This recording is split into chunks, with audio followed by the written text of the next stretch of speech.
So today we're really having a big focus on the story of Mary and Martha, and our young people have just really shared that so well and so clearly already this morning. And as we've been looking at that journey to the cross, we also come across lots of places and people that Jesus spends time with all the way through his ministry. And Mary and Martha, they live in Bethany, and very often as Jesus goes back from Jerusalem, he often finds himself in Bethany and at the house of Martha and Mary and spending time with Lazarus as well. And before I jump into the story, one of my favourite and greatest prayers and quotes that I can find about Mary and Martha, which many of you may have seen before, but for me just echoes this story, and probably many of us would, particularly as mums and as parents, might say this, is this: Lord, give me a heart like Mary, but please can you send Martha around to clean my house? Anyone else can relate to that this morning? So just thought I'd give you a giggle this morning. But I think when you read this story, you can see that Martha is so busy doing everything, and Mary, in Martha's eyes, is just sitting there doing nothing. But in our text today, as we find Jesus is headed 2 miles east from Jerusalem towards Bethany, where he stops to see his friends Martha and Mary and their brother Lazarus. And in John's Gospel, it tells us that Jesus loved Martha, Mary, and Lazarus. They were close friends. They were like family to Jesus. One commentator says that Mary and Martha would probably have been some of the most important women in Jesus' life, aside from his mother. So this was a really close relationship that they had. So you can understand, really, how Martha really wanted to make everything perfect for this visit. And it wasn't just Jesus showing up at her house. He was bringing a bunch of rowdy disciples with him too. And when you actually think about this story, we often think it was like just Jesus. When you read it, you think, oh, you kind of focus on Jesus coming to visit. But this was like a bunch of rowdy, dirty, smelly disciples that are also rocking up with Jesus. They would have all been walking for at least 2 miles. They're going to have dusty feet. They're going to be making a mess when they walk through the house. And obviously they would have been washing their feet and all sorts going on before they even get to the point when Jesus is sat down and we see this interaction. And it's easy for us to look at Martha, isn't it? And see her as the one that got it wrong in the story. When actually, I think what we need to recognise firstly is that Martha in this story was actually doing what was expected of her. Ancient Roman and Jewish societies generally expected the woman to do all the work. There weren't educational opportunities. There were very few women who would have been receiving any kind of religious training, and none of them would have been in any kind of trade. Very few women would have had a professional job. So here, Martha's actually doing what culturally was expected of her. Martha was doing her job, really. But Mary, on the other hand, she's there and she positions herself at the feet of Jesus. And she doesn't just do it in this story. Every interaction we see of Mary, as in Mary and Martha, she is sat at the Lord's feet. First of all, in this story in Luke, listening to his teaching. Then when you look in John 11, it says that she falls at Jesus' feet when you read that story. Then in John 12, Mary anoints and wipes the feet of Jesus in John chapter 12. The connection between Mary and her posture at Jesus' feet is really, really significant. Mary, she sat there listening to everything that the Lord is saying. It says in Luke 10:39, she sat at the Lord's feet and listened intently to what he was saying. Interesting, again, looking at the culture, because without understanding the cultural context, we could just think, oh, she was just sitting at Jesus' feet, just like, when you've got the class, if you're a teacher and you've got all the children sat on the carpet, many times that place of sitting at the feet of a teacher. But actually, this is really, really significant and profound that she chooses this posture.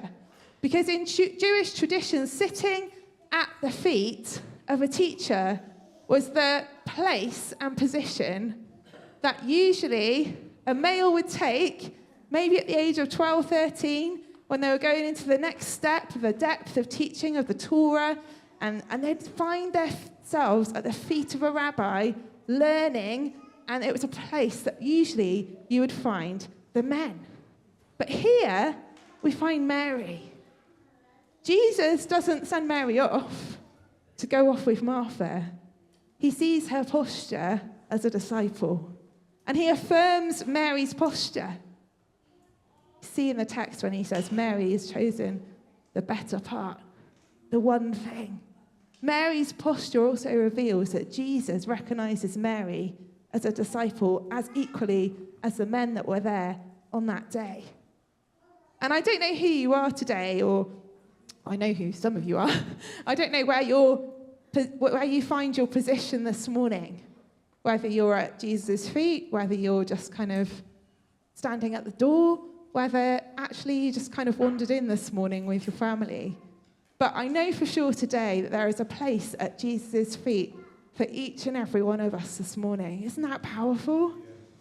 And just as this story echoes, and as we're going to unpack it a bit more together, there is a place at Jesus' feet for each and every one of us. But meanwhile, there's Martha. Mary is there. She's taken everything in that Jesus is saying. She is sitting at his feet, and she's absolutely absorbing everything that Jesus, the teacher, is saying. But Martha's there. She's busy. She's running around. She's preparing this big meal. She's wanting to make it the very best for Jesus. She's distracted with so much serving. And Martha didn't do anything wrong in working hard for Jesus. Like we said already, culturally, she was doing what she was meant to be doing. But the problem was she got distracted. She was distracted from Jesus. She was distracted from his presence. Martha's problem isn't really Mary. You can look at it and think, well, Mary should have been, helping her out. Anyone else feel like that in this story? Come on, Mary, what are you doing? But actually, Martha's problem isn't actually Mary. Martha's problem is Martha. Because she is so caught up in, I've got to get this meal right. I've got all these people in my house. I'm busy, busy, busy. Anyone else felt like that? Just me. I do often feel like this. So this story hits me to the heart every time I read it. But her problem isn't Mary. It's actually Martha's problem herself. She's distracted and she's taken her eyes off Jesus. In the NIV version, Jesus' reply to Martha says this. Jesus answered and said to her, Martha, Martha, you are worried and troubled about many things, but one thing is needed, and Mary has chosen the good part that will not be taken away from her. Martha, Martha, he double Marthas her. Martha, Martha, you can almost sense the love in Jesus' voice. And as he says this, Martha chooses to stop in this moment and listen to what Jesus is saying. She was doing good. She was preparing her best meal. She was serving Jesus with everything. But she hadn't added the one thing. She hadn't added the one thing of choosing Jesus over distractions. Isn't it true in life we can all get distracted? There's a Martha in all of us that can get busy and caught up in so many things.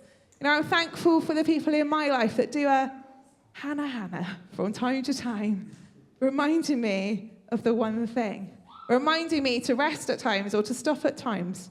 My own mum has done this many times, Hannah, and I'm thankful for it. But we need people in our life that are going to do the Martha for us, because there's so many moments when we can miss out on what Jesus wants to say to us. We can miss out on those moments with him when he's just wanting to draw us closer. And the one thing that Jesus is saying, the one thing above everything else, is about spending time in his presence and allowing him to bring comfort, to bring teaching, to bring challenge, to bring everything that we need, we can find at his feet. And the Bible speaks many times about the one thing. In Luke chapter 10, we find the one thing that that Martha needs to choose is what Mary is doing, sitting at his feet, learning to focus on spiritual devotion rather than being distracted by service. In Philippians 3, verse 13, we find another one thing. Paul writes, one thing I do is disregarding the past and straining towards the goal of knowing Christ. One thing I do, to focus on Jesus Christ. Psalm 27, verse 4, David seeks to dwell in the house of the Lord and gaze on his beauty. One thing he asks of God is that he would be found in his presence. Mark 10, verse 21. Jesus is talking to the rich man. And he's saying, I've obeyed all your commandments. I've done everything that you said I need to do to become a follower. But Jesus tells the rich young man, your heart is divided. You're loving your wealth more than you want to follow me. There's one thing that you lack. That single-hearted devotion to God. One thing. John 9, verse 25. One thing I know. The blind man that is healed by Jesus. What does he declare? One thing I know. I was blind, but now I see. I once was blind, but now I see. One thing I know. One thing I declare. I wonder what your one thing is this morning. Is the one thing that Jesus is asking of us today is to come and to sit at his feet. Psalm 27, verse 4. One thing I ask from the Lord, one thing I seek, that I may dwell in the house of the Lord all the days of my life, to gaze on the beauty of the Lord and to seek him in his temple. You know, this morning you've chosen the one thing. You could be anywhere today. You could be going off and having a nice day out somewhere. You could be thinking about many other things you've got to do. But you've chosen the one thing this morning, to be in his presence. But you know, this place is not just a place where we come to experience his presence. His presence wants to be in your heart this morning. His presence wants to dwell within us. That one thing, to sit at his feet, to be in his presence. I love the way that Spurgeon puts it like this. He says, the way to get revival is to begin at the Master's feet. You must go there with Mary and afterwards work like Martha. You know, if we want to see God move, if we want God to do incredible things in our lives, in our church, in our families, the one thing we have to get right first is sitting at his feet. To sit at the feet of Jesus shows a readiness to accept and obey what Jesus teaches. To sit at the feet of Jesus, submitting to Jesus and turning our back against our rebellious attitudes and ways of going about things. To sit at the feet of Jesus, to demonstrate faith in who he is. I'm going to sit at your feet and I'm going to listen and learn and discover who you are. To sit at the feet of Jesus is a posture of discipleship. It doesn't just happen once in our life when we discover who Jesus is and then someone takes us on a discipleship journey. You know, our discipleship is ongoing every day as we come to sit at his feet, as we come to learn more about him, to sit in that place, just as Mary did at the feet of Jesus, to learn and to grow and discover more about him. Because wherever we are in our journey, whether we're at the very beginning of it, whether we've been in it for many, many, many years, there is more. Isn't that amazing that there is more for us? Yeah. That God has got more for each and every person in this room. Whether you don't know Jesus and this is all a bit new and you've just come in this morning kind of because it's Mother's Day, whether you're at the other end of the scale and maybe you've done several different Bibles in a year and you've done different courses and you've experienced different things, God's got even more for you. He's got even more for you to discover in his word. He's got more for you to discover in his presence. Whatever stage you are this morning, that we would be people who sit at his feet. And I love the fact that that place of sitting at his feet is a place of love. It's a place of acceptance. It's a place where Jesus says, I see you. And I love you. Just bring everything to me at my feet. And as we discover in this story of Mary and Martha, there's several things, isn't there, that can stand out to us about Martha, thinking, well, she wasn't really choosing the right thing, and that is true.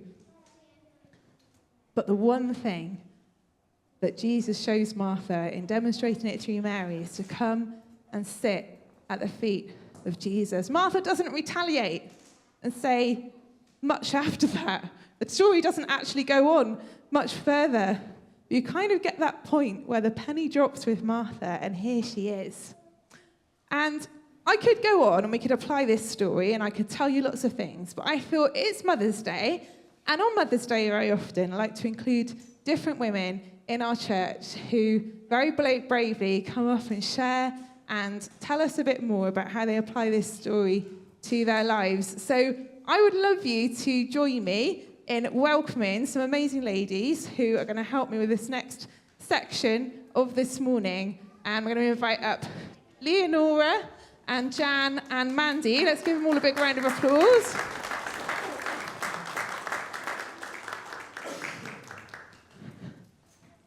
And we're just going to unpack this in a kind of little interview as we look to apply this story to our lives. And there's so much that could be said about actually quite a small story in Luke, but with so much in it to unpack. So, ladies, I feel like I need to come a bit closer. I feel a bit far away. It's like a proper interview. There we go, that's better. First of all, I'll grab the other microphone. Where did I put it? Oh, you've got it. Amazing. So first of all, just introduce yourself, just explain who you are and maybe your role as a woman and what you carry. Thank you, Mandy. Okay. My name's Mandy. I'm a woman. I'm a mum and I am a grandma to two gorgeous little boys. Married to Rob. Oh, to gorgeous Rob. Yeah, and that's it. That's me. Hi, I'm Jan. I'm a mum and a wife and a grandma and a great-grandma. They're absolutely adorable, all of them, including my husband. I'm Leonora, and I hate speaking on a microphone. Not married anymore, unfortunately. I'm a mum and a grandmother, and I love them all to bits. Oh, it's fantastic. So I'm going to ask a really easy question this morning, because in this story, obviously, Martha has to prepare this massive meal for Jesus and his disciples. So first question I'm going to ask you is, if Jesus was coming to your house for dinner, what would you cook? I think it would have to be steak and chips. Peas, mushrooms, onion rings, peppercorn sauce. Victoria sponge for after. Oh, and wow, the whole no works. fish and no pita breads or olives in sight for him. Because he most would have had enough of that. Very nice.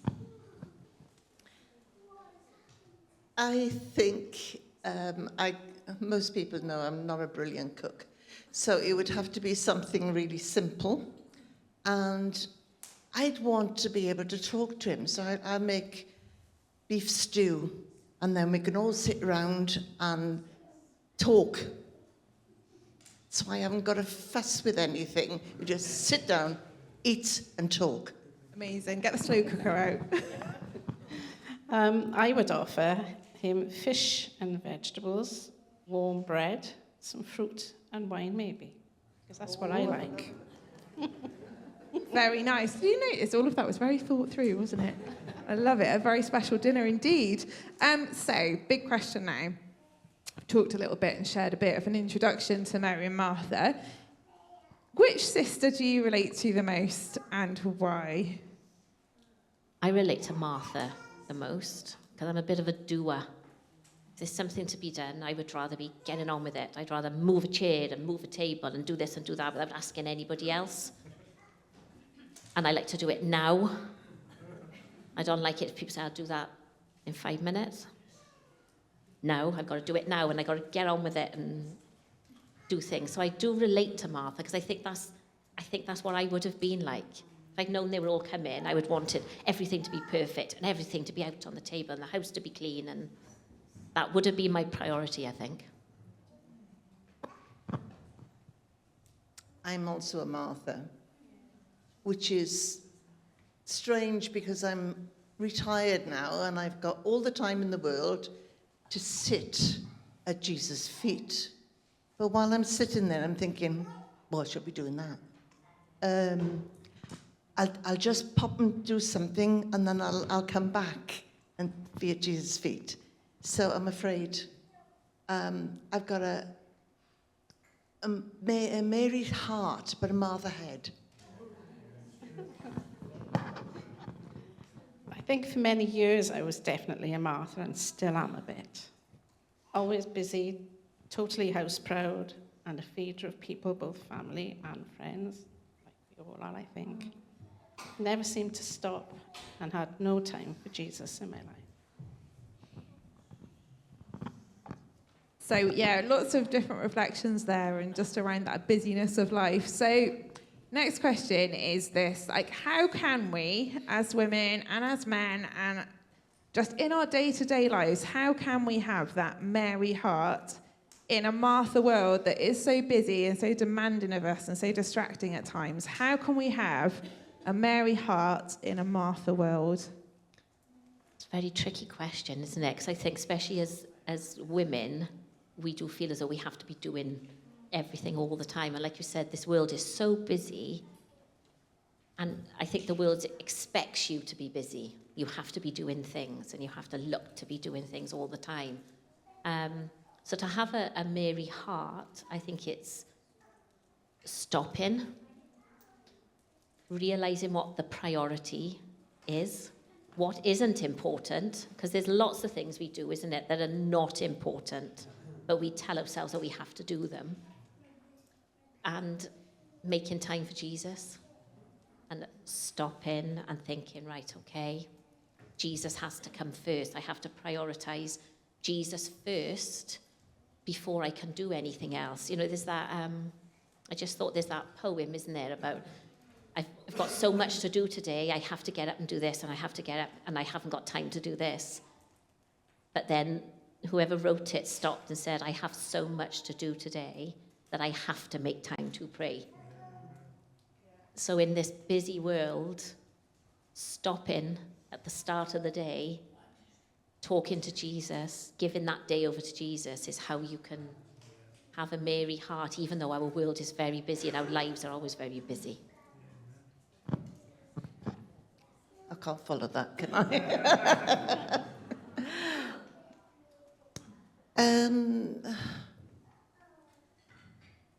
I start my day by being a Mary. Before anything else comes in, that's my time.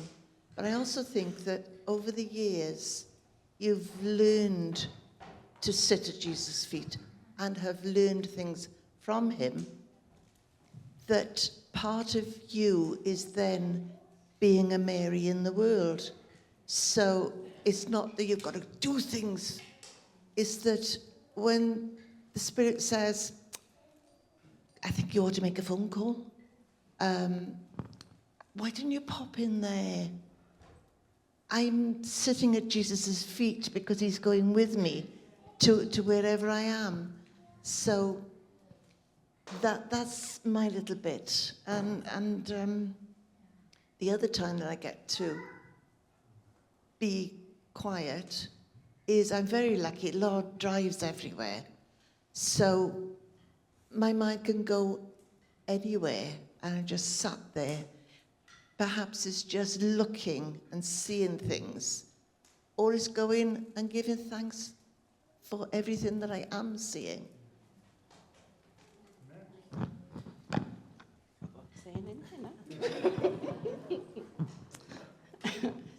I think we need to slow down. Everybody needs to make time for Jesus in our lives. Life isn't all housework and material things. They disappear, but God's words are with us forever. Amen. Yeah, having that Mary heart and taking that time to stop and to be listening to what he's saying to us. But I love what your reflection was there, Jan, as well, about having those moments throughout the day when we're listening to what Jesus is saying, and from having that place at the start of the day where we've come before him and given him our day, and then having those moments where we're saying, God, what are you telling me to do today? Where are you sending me?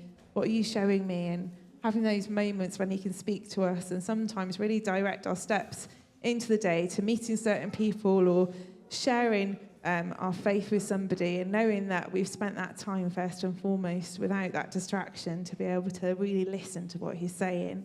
So my last question is this: what does sitting at Jesus' feet look like in your daily life? Now, you've touched on that a little bit, but what do you do? Is there anything that's really helpful to you, and where are your go-to places? Obviously, literally sitting at his feet, but is there anything that helps you with that in your day-to-day life? I think it's starting the day with Jesus, giving the day over to him and listening rather than me talking to him and giving him my points of view and giving him my requests, but actually spending time just to listen. And like you said, Hannah, during the day as well, not just having that time in the morning before you go to work, but during the day, trying and stopping and thinking about, where do you want me to go now, Lord? Who do you want me to speak to? Just like Jan said, constantly talking to him during the day, because he's there with us, isn't he? We didn't leave him in the house when we then went to work or went shopping or whatever. But is constantly saying, right, Lord, what do you want me to do now? And, like Jan said, thanking him for the beauty that we see around and creation and all the wonderful things, and being thankful and being reminded all the time when you see something and you think, oh, thank you, Lord, for that. And that, I think, for me, that is sitting at Jesus' feet, trying to do it all day. We don't always do it, do we? Because sometimes we can go all day. I know I have gone all day sometimes and not thought of him once because we're busy. But then you think, I should have brought Jesus with me today. I should have brought him along on my journey today. So that's mine, making a point of bringing him along in my day and not trying to do it by myself.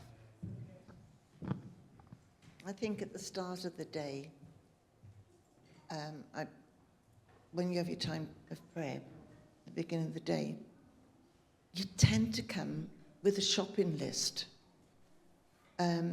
because there are so many needs, personal and other people, that you tend to say, okay, Lord, I want you to do this.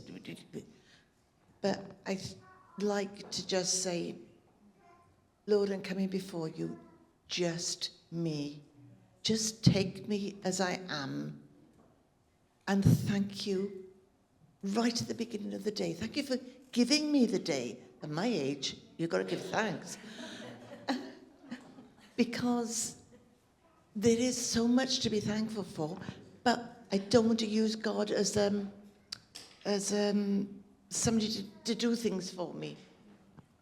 I'd like to just give him who I am at the beginning of the day.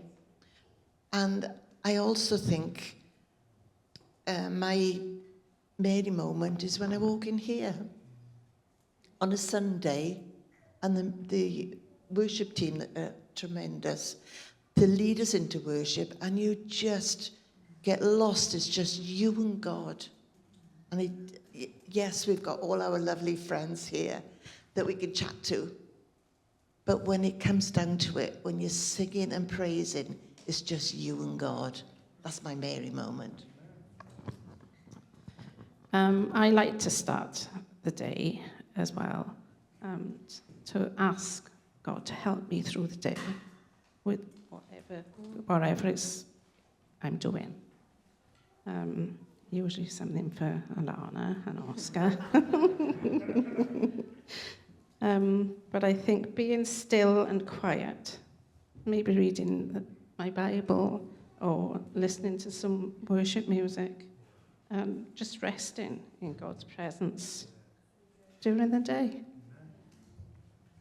Isn't that incredible? Just hearing those responses, just to encourage us today to take that time to stop to take that time to sit at Jesus' feet and to be in his presence. Can we give these lovely ladies a big round of applause for sharing this morning?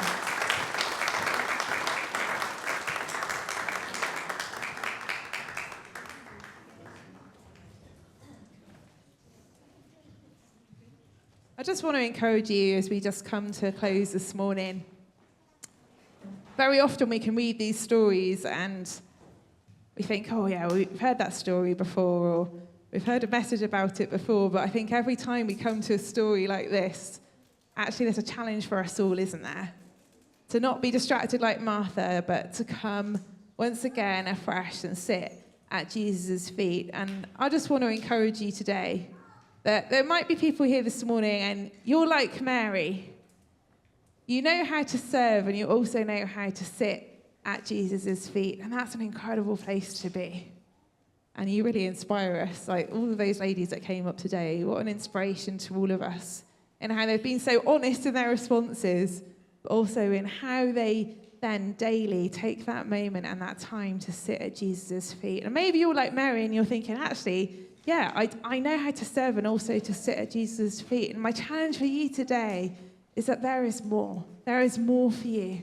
There is more that Jesus wants to share with you, to show you, to lead you into, and to continue spending that time with him. Maybe there are people here like Martha, and I think many of us can relate to this morning. We diligently and with our best intentions want to serve God, but sometimes maybe our one thing is missing. And to refocus ourselves this morning, to sit at Jesus' feet and make that our priority in our lives again. And then maybe there's people here as well and you don't do either. And actually, you wouldn't even necessarily be found in the house with Jesus. Maybe you've got so many other things that you do normally in your day-to-day life. But can I just say to you this morning, Jesus wants to welcome you into his presence today. Jesus wants to welcome you into his home, but equally he wants you to welcome him into the home of your heart. And we're just going to spend a few moments praying together this morning and just reflecting on this story. And it's a very personal response today. I'm sure many people here have been challenged in the things that you've heard and shared, and as we've unpacked this story, but I just want us to take a few moments to pray. And whatever space you find yourself in today, can I encourage you again to take that posture of sitting at Jesus' feet? That's the place that you will find your strength. That is the place where he wants to teach you and show you and guide you and lead you. The place of surrender as we fix our eyes again on Jesus. I'm just going to read to you from a book that I've been reading around this theme. And I just love the way that the author puts this, just as we come to a close this morning. She says this: the place Mary found at Jesus' feet is the same place that's available to you and me. It's a place where we can be comfortable, where we can kick off our shoes and let our hair down. It's a place of transparency and vulnerability, a place where we are completely known, yet completely loved. Jesus knows everything about us, the good, the bad, and the ugly. It's a place where we're completely known and yet completely loved. It is truly a place called home. If we choose to love him and obey his teachings, Jesus says in John 14, verse 23, God will actually come and live with us. And it goes both ways. Jesus not only wants to be at home in us, he also wants to make our home in him. God wants to be your dwelling place. He's not interested in being a weekend getaway or a Sunday bungalow or a summer cottage, not a vacation cabin or a retirement home. He wants you under his roof now and always. He wants to be your home.